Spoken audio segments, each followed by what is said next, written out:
बरोबर आहे, थंबनेल एकदम करेक्ट बघितला तुम्ही. 1,500 लोकांसाठी महाप्रसाद तयार होणार आहे. कुठं? आमच्या गावात विसापुरात, जे काही तासगाव तालुक्यामध्ये, आणि जिल्हा पडतोय सांगली. विषय असा आहे की आज आहे स्वामी समर्थांचा प्रकट दिन आणि त्यानिमित्त आमच्या विसापूरच्या केंद्रामध्ये हे प्रकट दिनानिमित्त महाप्रसादाचं आयोजन केलेलं आहे. आता प्रकट दिनानिमित्त सकाळपासून काय काय कार्यक्रम झालं तुम्हाला एक एक्सप्लेन करून मी तुम्हाला स्क्रीनवर दाखवतो. विसापूरचं बाळशिंद मंदिर आहे, त्याच्यामध्येच श्री स्वामी समर्थांच्या मूर्तीची स्थापना केलेली आहे आणि त्याच मूर्तीच्या पुढे प्रसन्न वातावरणामध्ये सकाळपासून 8 वाजल्यापासून पारायण वाचायचं चालू होतं. त्याच्यामध्ये गावातील स्वामी समर्थांचे जे सेवक आहेत ते सकाळपासून इथं पारायण वाचायसाठी हजर होते. पारायणाचा सोहळा पार पडला आणि त्यानंतर सहस्त्रधारा चालू झाल्या. श्री स्वामी समर्थांच्या मूर्तीवरती सहस्त्रधारा झाल्यानंतर प्रसन्न अशी मूर्ती आपल्या पुढे दिसत आहे स्वामी समर्थांची. त्यानंतर सुरू झाली स्वामी समर्थांची आरती. त्यासाठी गावातील सेवेकरी हजर होते. श्री स्वामी समर्थांच्या चरणामध्ये फुलं वाहिली आणि त्यानंतर सुरू झालं ते स्वामी याग. सकाळपासून ही तिन्ही विधी झालेल्या आहेत त्या आणि यानंतर होणार आहे ते पालखी सोहळा होणार आहे, ते आपण तुम्हाला दाखवतोच. पण त्यानंतरची प्रोसेस आपण बघणार आहे. सकाळपासून इथं जे काही कार्यक्रम झालं त्यानंतर महाप्रसादाचं नियोजन चालू होते आणि आपण इथला महाप्रसादाचा भात, शिरा आणि आमटी ती कशी तयार होत्या ते आपण सगळंच बघणार आहे. चला तर बघूया आपण हे महाप्रसाद कसा तयार होते. नारळ पुढून सुरुवात झाली महाप्रसाद तयार करायला. सुरुवातीला आपण करणार आहे घरा. तर सातलिंग आपल्या बरोबर आहेत, आमच्या गावचे आचार्य आहेत. त्यांचा नंबर तुम्हाला डिस्प्ले दिसत असेल. त्यांनीच आपल्याला सगळं माहिती देणार की कसं कसं करायचं. आपण सुरुवातीला काय करायचं सांगा. सुरुवातीला आता आपण यात तेल टाकले. आपण आता एक 30 ते 35 किलो गार आपण यात टाकणार आहे. यात आता एक 10 किलो तेल टाकलेलं आहे. 10 किलो तेल आणि जरा तूप 1 किलो 1.5 किलो तूप टाकलेलं आहे. 1 किलोवर. आणि तो जर गरम झाल्यानंतर आपण पुन्हा यात गरा टाकून गरा भाजायचा. तेल तापलेलं आहे, फ्लेम कमी केली आणि आता गरा जाणार आहे. हा, आता गरा वाटायला. ही भाजायचं किती वेळ? हे भाजायला एक 20 मिनिट लागतील. भाजायला 15 ते 20 मिनिट. 15 ते 20 मिनिटात भाजायचा. वाफा तुम्ही हे गरा बघू शकताय कशा प्रकारे चाललाय, कारण तेल जोर आहे, एवढं जोरात तापलेलं आहे तेल, त्यामुळे गरा भाजणारच 10-15 मिनिटात असं वाटतं. मस्तपैकी गरा तुम्ही बघू शकताय. किती लोकांचं जेवण आहे आपलं? हे आपलं साधारण एक 1,500 लोकांचं आहे. अजून एक पातेल आहे. त्याच्यानंतर बाकीचं भात वगैरे असं आहे बरेच. गऱ्या बऱ्यापैकी भाजलेला आहे बघू शकताय तुम्ही. कलर त्याचा बघू शकताय आणि त्याच्यामध्ये जाणार आहे पाणी. तर 30 ते 32 किलोच्या गऱ्यासाठी किती पाणी टाकायचं आपण यात? आता एक 12 बादल्या पाणी ओतायचं. 12 बादल्या उकळत यायचं की 12 बादल्या उकळलेला आहे बघा कसा. महाप्रसाद जास्त लोकांचा आहे, जवळजवळ 60 किलोच्या गरा करणार आहे आपण, म्हणजे शिरा. आणि त्याच्यामध्ये काही गोष्टी टाकलेल्या आहेत तुम्हाला ज्या मनामध्ये आल्या आहेत आपण दाखवू शकत नाही, सांगू पण शकत. 12 बादल्या पाणी वाचणार आहे. एक बादली किती लिटरचे?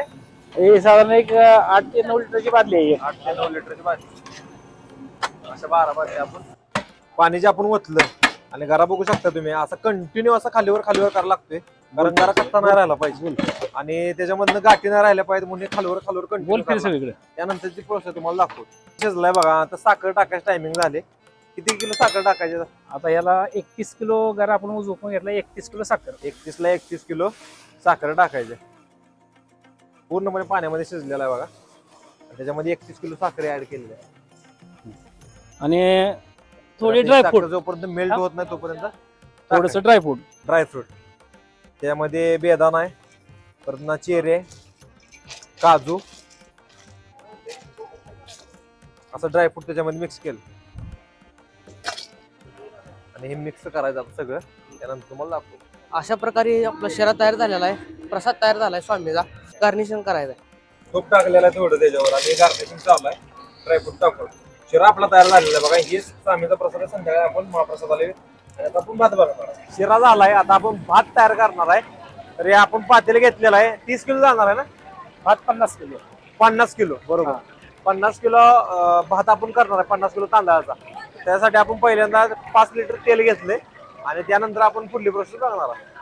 अशा प्रकारे आपलं आता तेल तापलेलं आहे. यात आता आपण कांदा, बारीक चिरलेला कांदा किती किलो टाकायचा? कांदा एक 2 किलो टाकलाय आपण यात. साधारणतः 5 लिटर तेल आहे आणि 50 किलो आपण राईस करणार आहे. स्वामींच्या प्रसादासाठी प्रकट दिना दिवशी आपण प्रसाद करायला लावले. त्यासाठी प्रसादासाठी कांदा भाजला की आपण पुढलं मटेरियल टाकूया. आता कांदा भाजून झालाय आणि खडा मसाला पण टाकणार आहे. तर काय काय सांगा बाबा आम्हाला. खडा मसाला यात वेलची आहे, मिरा आहे ती, लवंग आहे, तमालपत्री आहे, दालचिनी आहे. याचं प्रमाण किती आहे? ते साधारण एक 50-50 ग्रामच्या आसपास टाकायचं सगळं. खडा मसाला भाजायसाठी आपण याच्यामध्ये टाकलेला राईस तयार होतोय आपला. पाव किलोच्या आसपास आपल्याला यात जिरे टाकायचं आहे. जिरे पाऊण किलो, पाव किलो सॉरी, पाव किलो जिरे टाकलेले आहेत. थोडा कढीपत्ता, कढीपत्ता, तडतड आवाज आला बरोबर. कचकच कांदा कापून दाखवला. थोडी मिरची, कचकच कांदा आपल्याला दाखवता आला नाही, पण तडतड कढीपत्ता आपण तुम्हाला आत्ताच दाखवला. थोडी आलं लसूण पेस्ट. आलं लसूण पेस्ट किती आहे? साधारण एक पाव किलो. पूर्णपणे भाजायचं सगळे. साधारण यात आपण एक 50 किलो भात टाकणार आहे. यात 50 किलो तांदूळ. त्याला काय 50 किलो तांदळाला पाण्यात भिजवत ठेवायचा वगैरे असं काय? नाही तसं नाही. Direct काय टाकायचं. साधा तांदूळ असतो या, हा काय भिजवत ठेवायची काही आवश्यकता नसते याला. हा.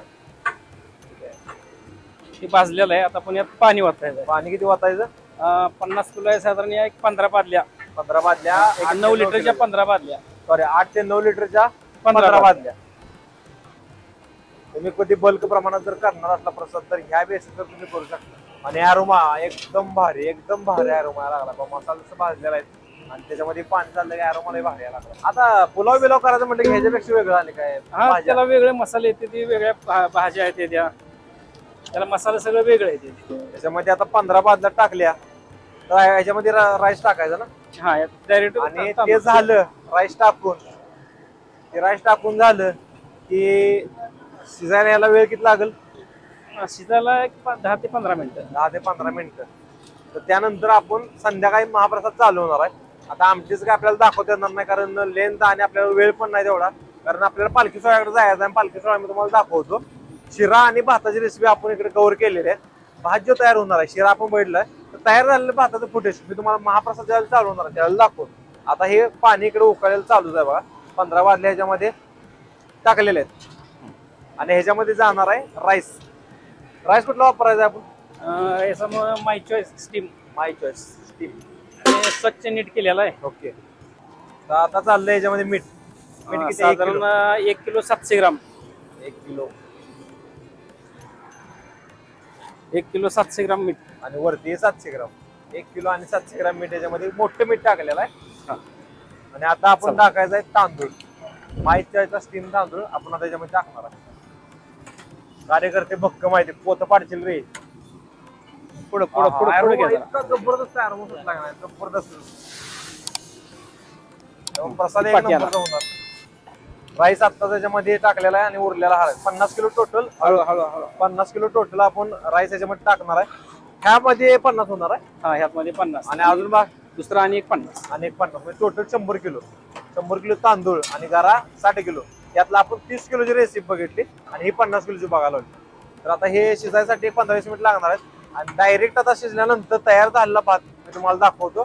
स्वामी समर्थांचा पालखी सोहळा पार पाडणार होता. मग गावातल्या भावाने मंदिरात सगळे सेवेकरी जमा झाले. त्यानंतर इथं पालखी सजवून त्याच्यामध्ये महाराजांचा फोटो ठेवून पालखी शेवटी बाहेर निघली. त्यासाठी गर्दी झाली त्याची सेवेकरांची. आणि एकदाचा पालखी सोहळा चालू झाला. भरपूर प्रमाणामध्ये सेवेकरांची गर्दी होती आणि उत्साही वातावरणामध्ये हा सोहळा पार पडला. त्यानंतर संध्याकाळच्या वेळेमध्ये आरती झाल्यानंतर गावामध्ये महाप्रसादाचं जे आयोजन होतं ते आयोजन चालू झालं. त्याच्यामध्ये भरपूर लोकांनी गर्दी केलेली प्रसाद घेण्यासाठी. आणि हे जे नियोजन होतं ते पार पाडण्यासाठी सेवेकरांनी भरपूर मदत केली. खास करून महिलांनी तर याच्यामध्ये खूप मदत केलेली आहे. त्या प्रसादामध्ये शिरा, भात, भाजी, आमटी असा महाप्रसाद होता आणि अतिशय चांगल्या प्रकारे हा कार्यक्रम पार पडला. श्री स्वामी समर्थ. जर व्हिडिओ आवडला असला तर व्हिडिओला लाईक करा, चॅनल सबस्क्राईब करा.